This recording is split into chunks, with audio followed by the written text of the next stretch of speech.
I abandoned my family and I am okay with it. I'm composing this from my RV outside a cafe with free internet service. I've gone over this in my brain a million times, but I assumed putting it down might help me clarify my views. I left my family a little more than a week after D-Day. My wife is 36 years old, I am 37 years old, and my daughter is 13 years old. It's been almost 6 months since that day. I stumbled into her affair by accident. I was completely bewildered. I thought we had a nice marriage. We had a lot of closeness, we would chat about things for hours, and we had date nights on a regular basis. We had both common and individual interests. We were in terrific health and fitness. Was it good? Or was it just me thinking that? My wife, let's call her Eve, cheated, thus she clearly favored another guy over me. And she couldn't possibly love me if she could betray me like that. I was thinking she was my best friend, but it turns out she wasn't. In retrospect, I can see that I was probably seeing everything through rose-colored glasses. I honestly thought my family cared about me. I thought I was adored. I think I was the idiot. I arrived home late from work because I had to attend a safety training class. She was dozing on the couch when a message with emojis appeared on her phone. Emojis like the ones I'd use if I texted her. I snooped around and discovered what had been going on for at least 5 months. I knew the AP, let's call him Adam, since he was a coworker of hers. I'd even went to his place for a BBQ and met his family. He was married with 3 children. The youngest is just 2 years old. Something suddenly clicked in my thoughts while I was reading the messages. It drastically altered my life. I went from adoring Eve more than everything to loathing her to becoming blank when reading their letters. It's not just about her. It's about everything. I went to bed completely numb, took photographs of the messages, and didn't sleep at all, only gazed at the ceiling. The following day, Eve was irritated because I went to bed without waking her up. She complained of neck ache as a result of lying on the sofa all night. I wasn't really listening. I just remember thinking about how muted everything sounded. As though the world's volume had been turned down. I was taken aback by how little I cared. I felt almost nothing. Shouldn't I be angry? I didn't say anything at breakfast as my wife and daughter spoke. They didn't appear to notice anything out of the ordinary about me, or even recognize my existence. But I wasn't feeling like myself.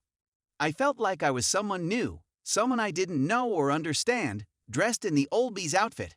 I went through the motions of everyday life, went to work, and did all the usual things. The only change is that I kind of stopped speaking. Unfortunately, I realized that no one appeared to notice. It's as though I never existed. I began to realize that Eve and my daughter did not really love me. I was in the home with them, but they didn't really engage with me until they needed something from me. They spoke at me rather than with me, if that makes sense. I'd experience these agonizing aches that would come and go. They would utterly overwhelm me at times. I wasn't feeling well. I wandered around like this for 5 days until Eve inquired if anything was wrong over dinner. I think I only spoke 3 words to her and my kid throughout that time. I didn't even respond to her query. Instead, I made a "I'm fine/don't know" expression and started eating. She seemed to be okay with it. I didn't go to work the following day. I work for the local power company, where I maintain power lines and other things. I brought several other items as well as my camping/hunting gear. I didn't have much of a plan. I placed it in my vehicle and drove about the neighborhood for a time, eventually ending up at the kitchen table, waiting for my wife to get home. She arrived home with a few bags of goods and began unloading by telling me about her day. I was simply sitting at the kitchen table in agony. Apart from a brief glimpse when she entered the kitchen, she didn't even look at me.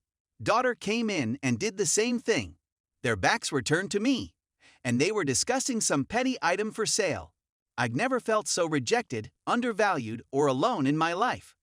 I felt completely invisible, as if I weren't there or didn't deserve to be acknowledged. I was reflecting on our lives, and all I could see was that they didn't give a about me. They probably never did since I was just a bystander in their lives. They didn't care about me. I was a helpful and convenient prop. I was struck with a wave of anguish, wailed, but they didn't care, so I became angry, extremely enraged. I rose up, grabbed a glass of water, and flung it hard against the tiles over the sink. It simply blew up, and glass fragments showered down on everything. They both whirled around, furious. What the H? When they saw my distorted, tear-soaked face, they paused, wondering what to do. It was awkwardly silent for a long time before I spoke. Eve, I know everything about your infidelity with Adam. I was astonished at how clear it came out, since I was clenching my jaw so tightly that it ached. What? My daughter asked Eve.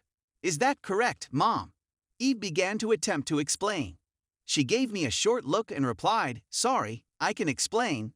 Then she returned her attention to our daughter, and they began squabbling. It was like if I was invisible or something. Hello.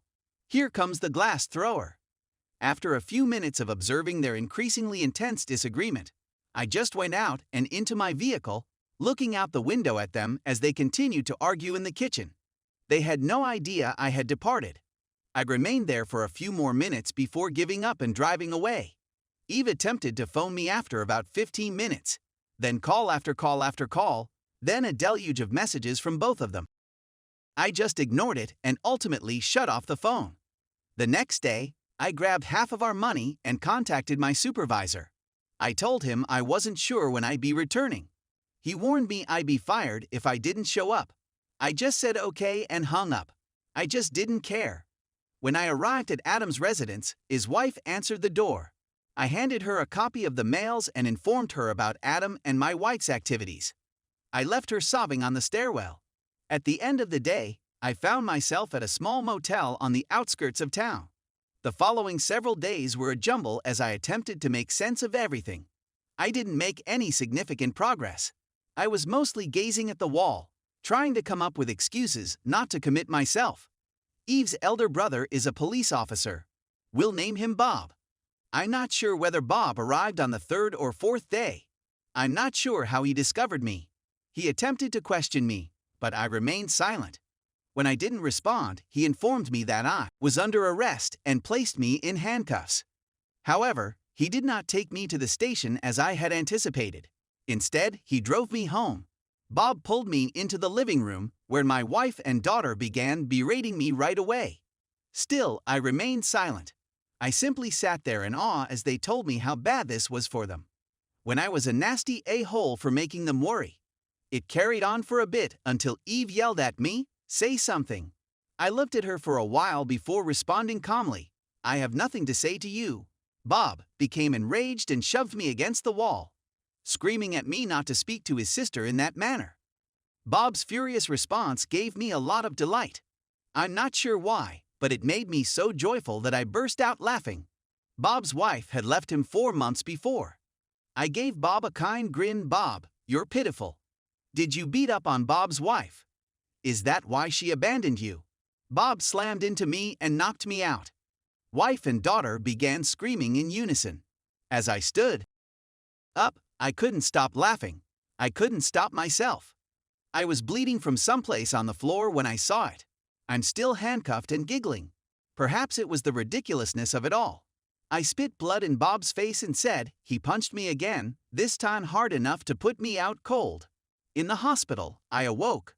When I opened my eyes, I puked all over the floor, so I knew I'd suffered a concussion. Eve, Bob, and my daughter were there, and they were speaking to me in a way that I couldn't understand. They were ordered to leave by a nurse who emerged. She gave me a pan to vomit in and summoned someone to clean up. I informed her that my family had brought me here, and that they were not to come close me while she was checking my pulse. That if they came back into the room, I would leave and flee. She argued vehemently that running or simply standing up was a terrible idea for me. She would, however, speak with security. It was wonderful not to see them again in the hospital. I could finally think, and I felt a bit better. I considered reporting Bob in order to get him fired, but it's a small town. His coworkers would most likely cover for him. I pondered addressing my wife, but it also didn't make sense to me. I chose to vanish, to become a ghost, since I didn't want to see these individuals again. I sent each of them a letter and told Bob that if he troubled me again, I would report him.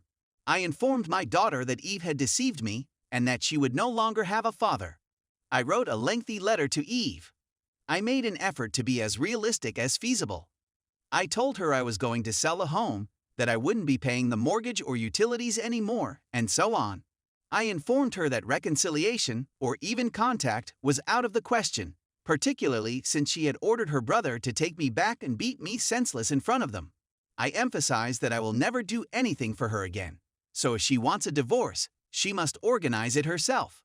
I told her I was going to vanish and didn't want to be discovered. That if she interferes with my life again, I will commit suicide. That we'll never talk again. I concluded by expressing how much she had wounded me. I truly, really regret saying that final phrase to her. It's as if I let her take a little more of me, as if I let her cause me a little more agony. In the hospital, I devised a plan to vanish, and Eve provided the hospital some new clothing, which they mailed to me. Then one evening, I just exited the back fire escape. I set off some type of alarm and panicked a little, but happily no one stopped me. I returned to the motel to get my vehicle. I exchanged it for a modest RV and took off. I just purchased a new phone. My father was the only one I called. I told him everything and warned him that if he provided my new phone number to anybody, I would be completely unavailable for the rest of my life. He could phone me if he wanted to reach me in order for me to sign anything. Aside from that, I just wanted to be alone. I lamented the loss of my former life for the first several months, but I soon realized that I was grieving the death of a fiction, a memory that lived solely in my thoughts. The devoted wife and daughter, the family, the friends. It was all a figment of my imagination. These folks never really cared about me. Over time, I began to recreate some semblance of a life. Only this time I was completely invisible. I ghosted the whole civilization. Now I'm just a PO box. To store valuables and cash, I hire a safe deposit box. For money, I perform odd things. I go hunting, fishing, and scavenging. My money expenditure is little, hence my cash reserves are increasing. I don't have a bank account and I don't pay taxes. When people ask what my name is, I say Fred. This is not my name. I go out of my way not to contribute to society or anything else. I am still invisible, like I was in my family, but at least to strangers, not those who pretend to adore me. To be honest, I sort of enjoy it now. I make my own beer, I travel, and I have no commitments. I work whenever it is convenient for me. I spend a lot of time resting in nature. I go hunting and fishing with a few companions. I am in fantastic form, in fact, I am in the finest shape of my life. Overall, my life is improving. At the very least, no one is manipulating me for their personal gain while appearing to care about me. I have no idea what happened to my wife and kid, old acquaintances, or the rest of the family. I'm not sure whether I'm divorced or owing child support. I have no idea what happened to the home. I'm not particularly bothered. My father has attempted to offer me information a few times, but I have always turned him down. He is the only person from my previous life with whom I periodically communicate. I feel liberated, calm, pleased, and even delighted. I don't have much, but I don't need much either. When I reach the end of the line, I will sell everything and burn the remaining funds. I'll make certain that there is nothing of worth left to remember me by. Then I'll stroll into a national park without anybody knowing and vanish for good. I like to go to retail malls, railway stations, and bus stops and simply study people. There they are, all the guys who used to be like me.